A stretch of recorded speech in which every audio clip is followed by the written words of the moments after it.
কাল্লা আসমান বলে কাল্লা জমিন বলে কাল্লা আমি আপনি সবাই বলি লা ইলাহা ইল্লাল্লাহ লা ইলাহা ইল্লাল্লাহ মুহাম্মাদুর রাসূলুল্লাহ। সকলে পড়ি সাল্লাল্লাহু। সবচাইতে শ্রেষ্ঠ দরুদ দরুদ ইব্রাহিম। সবাই একবার পড়ে নি আল্লাহুম্মা সাল্লি আলা মুহাম্মাদ ওয়া আলা আলি মুহাম্মাদ কামা সাল্লাইতা আলা ইব্রাহিম ওয়া আলা আলি ইব্রাহিম ইন্নাকা হামিদুম মাজিদ।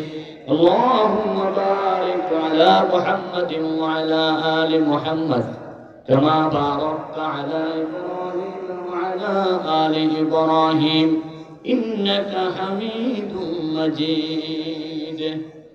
কোম্পানিগঞ্জ বাজার ফল ব্যবসায়ী সমিতির উদ্যোগে আয়োজিত বিশাল 25তম তাফসীর কোরআন মাহফিলের মাননীয় শুভাগমন করবেন। আজকের রৌনক, আজকের আকর্ষণ ওলামা জগতের অহংকার, পীর জগতের অলংকার, তরিকত জগতের অহংকার, বাতিলের বিরুদ্ধে বলিষ্ঠ কণ্ঠ, মুজাহিদে আজম, আল্লাহ রসুলের আওলাদ,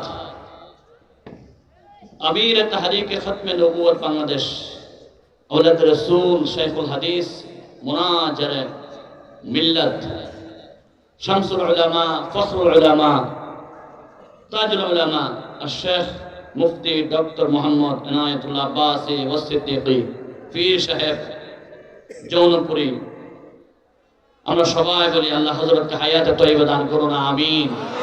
সবাই বলুন আমিন। আলোচনা পেশ করলেন আমার আগে অত্যন্ত চমৎকার ভাবে উনি দৌলতপুর দরবার শরীফের পীর সাহেব হযরত মাওলানা পীরজাদা নাঈমুর রহমান সাহেব বারাকাল্লাহু ফি হায়াতিহি। আলোচনা পেশ করবেন ভান্ডুগড় দরবার শরীফের পীর সাহেব জনাব পীরজাদা আলহাজ মাওলানা গোলাম জিলানী সাহেব হাফাজাহুল্লাহু সুবহানাহু ওয়া তাআলা মিন কুল্লি বালা। মাওলানা আব্দুর রহমান জাবেরি সাহেব, মাওলানা রহমতুল্লাহ আল ফয়সাল সাহেব, মাওলানা হাবিবুর রহমান মিসবাহ সাহেব, দেলওয়ার হোসেন সাহেব,